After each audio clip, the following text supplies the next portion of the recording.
Sidang jamaah salat Jumat yang insya Allah dimuliakan dan dirahmati oleh Allah Subhanahu wa Ta'ala. Apabila seorang Muslim ditanya pertanyaan kepadanya, mau ndak kau dirahmati Allah? Elokkah kira-kira nama saya puangnya? Kamu mau disayang Allah? Pasti jawabannya mau. Tidak peduli dia bajingan atau dia soleh, taat beribadah atau dia munafik, tanya mau ndak disayang Allah? Pasti jawabannya mau. Tapi masalahnya, apakah semua yang mau disayang Allah otomatis langsung mendapat kasih sayang Allah? Tentu jawabannya tidak. Contoh, terbuka pendaftaran pegawai negeri sipil. Semua yang merasa mau jadi pegawai mendaftar dengan memenuhi syarat-syarat tertentu. Berkasnya dipenuhi dokumennya. Apakah semua yang mendaftar itu otomatis langsung diterima pegawai? Tentu tidak. Ada syaratnya, kau dinyatakan lulus. Kalau syarat-syaratnya dinyatakan lulus, maka kau jadi pegawai.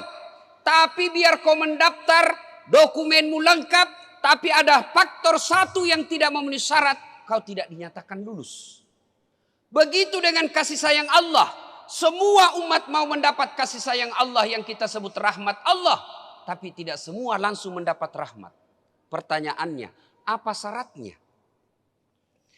Agar mendapat rahmat dari Allah, ada syaratnya. Menurut Al-Quran, surat Al-Baqarah, ayat 118, Allah berfirman, Bismillahirrahmanirrahim. Innalladzina amanu, walladzina hajaru, wajahadu fi sabilillahi, ulaika yarjuna rahmatallahi, wallahu ghafurur rahim. Dalam ayat ini Allah menginformasikan, kalau kau mendapat syarat dari saya, dari Allah, 3 syaratnya. Telumi pak syaratnya. 3 saja syaratnya. Lebih susah jadi polisi, lebih susah jadi tentara, lebih susah jadi bupati. 3 saja syaratnya. Apa ketiga itu? Yang pertama kata Allah, innalladzina amanu, matepak kalau ripuangnya. Percaya kepada Allah Subhanahu wa Ta'ala. Beriman kepada Allah.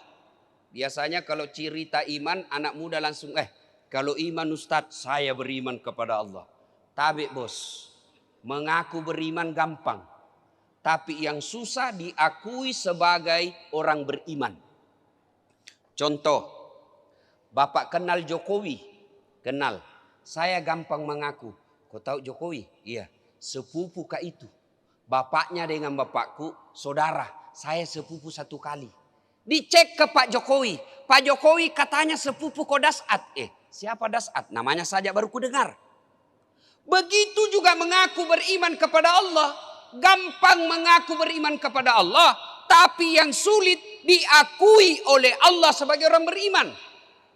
Di akhirat nanti berapa banyak berkata kepada Allah, ya Allah saya beriman kepadamu. Puang, matepak kalau ridho puang. Allah berfirman, kalau kau beriman kenapa paling selalu kau terlambat salat Jumat? Kalau kau beriman kepadaku, kenapa tiap Jumat kau selalu terlambat? Kalau pejabat terlambat, anggota DPR, bupati, pengusaha terlambat, mungkin banyak urusannya. Banyak orang masyarakat nalayani. Kau pengangguran jako? Terlambat kau lagi salat Jumat. Apa alasanmu hadapan Allah?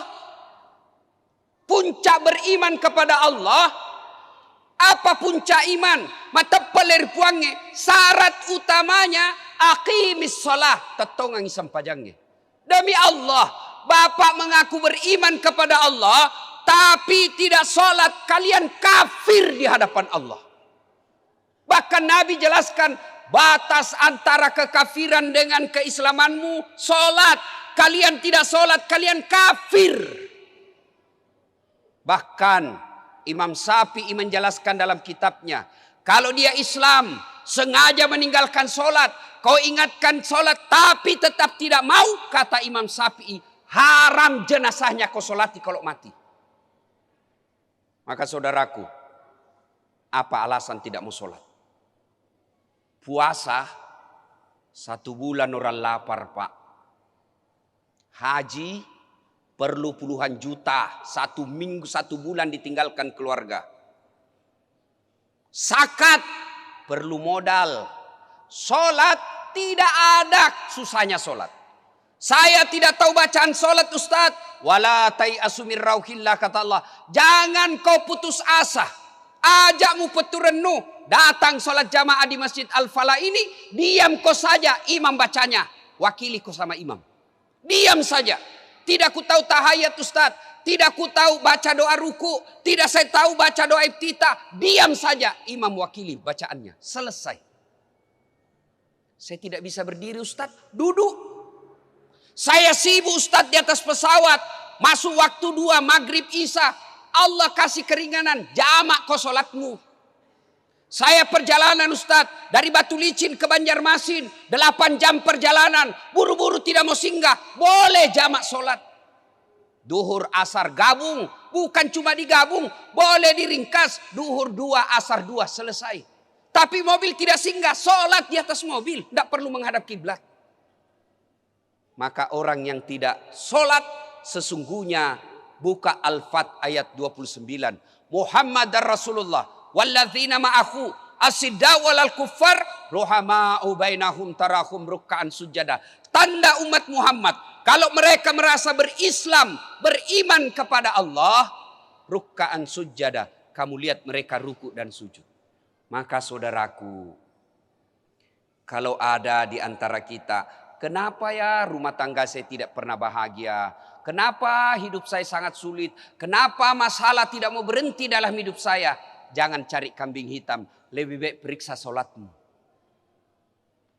Pak, kalau orang kaya tidak solat, pejabat tidak solat, selebriti tidak solat, masih ada harapan Pak. Dibilang tahu banyak uangnya. Pejabat dengan jabatannya semua orang bisa diperintah. Selebriti terkenal kemana-mana orang senang sama dia. Meskipun di akhirat nanti masuk dia sengsara. Tapi lino naruntuk nih Pak. Dunia dia sudah dapat. Tapi kalau pengangguran tomako. Kau tomo miskin. Rumah kontrak-kontrak. Kehujanan, kebanjiran. Jelek mukamu ndak ada kenal. Kau ndak sembayang kau lagi. Kamu runtuh. Solatnya cuma hari Jumat. Paling terlambat datang. Paling cepat pulang. Khotbah orang tidur. Mau masuk surga. Nenekmu punya kunci. Gimana ceritanya? Coba lihat yang selalu terlambat sholat Jumat. Hafal mukanya. Itu juga itu yang minggu lalu terlambat. Coba lihat itu mukanya yang selalu terlambat. Itu juga minggu lalu. Apa susahnya saudaraku? Kau tinggallah sejenak.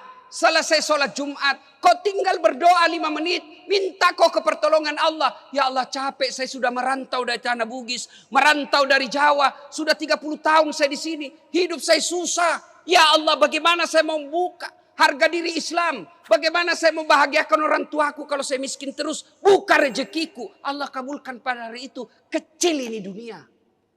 Nagati mi puangnya komelo puangnya. Tapi bagaimana Allah mau menolong kita kalau sholat aja malas. Ada orang biasa diceritakan sholat apa, Nabi bilang, wita topi no witai. Nauzubillah min zalik. 1. Orang yang mau mendapat rahmat Allah. Mereka beriman kepada Allah. Dan puncak keimanan itu adalah mereka mendirikan sholat. Yang kedua, kalau mau mendapat rahmat Allah.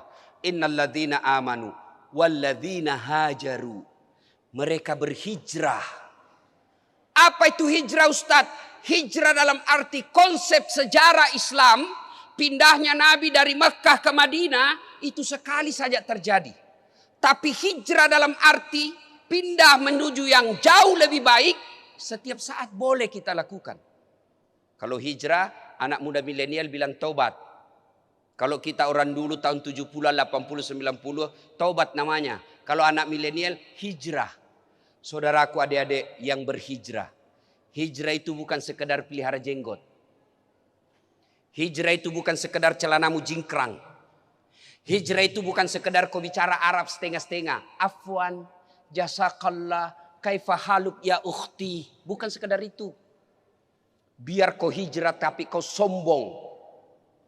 Kau merasa hitam jidatmu gara-gara sholat. Kau rajin puasa Senin Kamis. Tapi kau suka mengkafir-kafirkan sesamamu muslim. Kamu tidak baik di hadapan Allah. Ada kan anak-anak baru belajar agama 3 bulan. Itu pun melalui YouTube kultum-kultum di Instagram. Takziah bid'ah. Barasanji bid'ah. Baca Yasin di kuburan sesat. Kesombongan. Orang yang hijrah itu lembut hatinya. Orang yang hijrah itu memahami perbedaan pendapat. Dan orang yang hijrah itu tidak senang mengusik-usik apalagi sampai memutuskan tali persaudaraan. Hijrah sesungguhnya bertobat.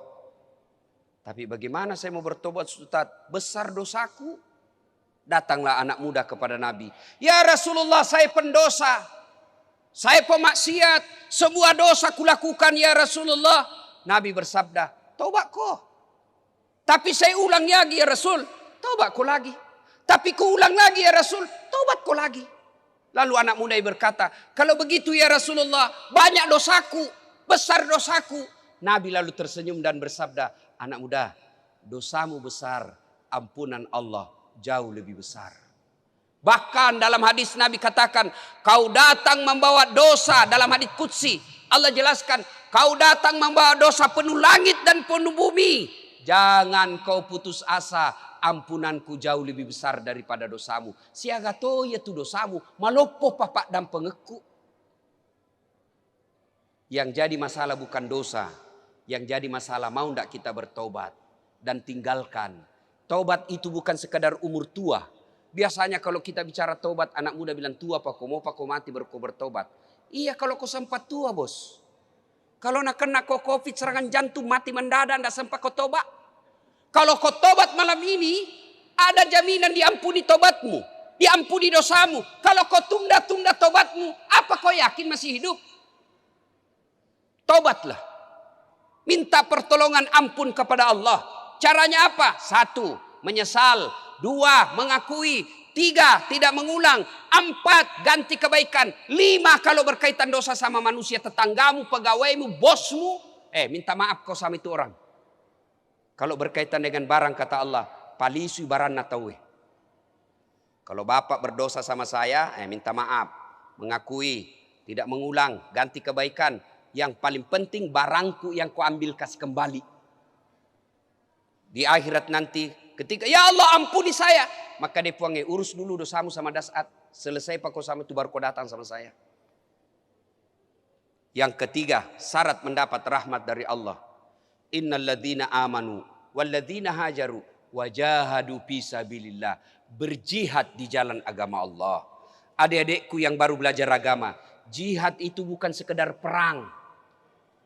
Jihad itu bukan sekedar mengangkat parang, pistol. Tidak, itu jihad zaman dulu. Waktu ada Belanda. Jihad kita sekarang apa? Pengendalian hawa nafsu.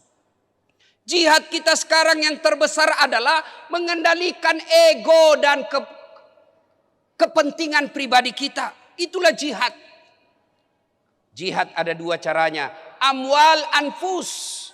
Harta dengan jiwa. Orang kaya, keluarga besar, pembangun masjid ini jihadnya apa? Sebingkian kau masjid, itu jihadnya. Ilmuwan, alim ulama, apa jihadnya? Sebarkan ilmu, amalkan, dakwakan ilmumu, itu jihadnya. Kalian anak muda punya tenaga, jihadmu adalah tenaga. Para bapak-bapak polisi, tentara, jihadnya adalah ciptakan keadilan dan keamanan masyarakat, itu jihadnya. Jihad tidak selalu dalam arti perang. Jihad suatu kali selesai perang Badar, Nabi lalu bersabda, baru saja kita pulang dari perang kecil akan menuju perang yang lebih besar. Sahabat kaget semua, ya Rasulullah masih adakah perang yang lebih besar dari ini? Kata Nabi, ya apa itu? Pengendalian hawa nafsu. Sidang Jumat yang saya muliakan, beriman kepada Allah, bertaubat dan berjihad fisabilillah, anwal anfus, harta dengan jiwa kita. Ulaika yarjuna rahmatallahi. Itulah yang kata Allah, betul-betul aku rahmati. Dan bonusnya setelah dirahmati, aku ampuni segala dosa-dosanya. Mudah-mudahan Jumat kali ini menjadi evaluasi buat kita untuk memperbaiki iman kita, meningkatkan daya taubat kita, kemudian melengkapinya dengan berjihad melalui kemampuan kita masing-masing. Barakallahu li wa lakum wa izaizil mu'minin innahu huwal ghafurur rahim.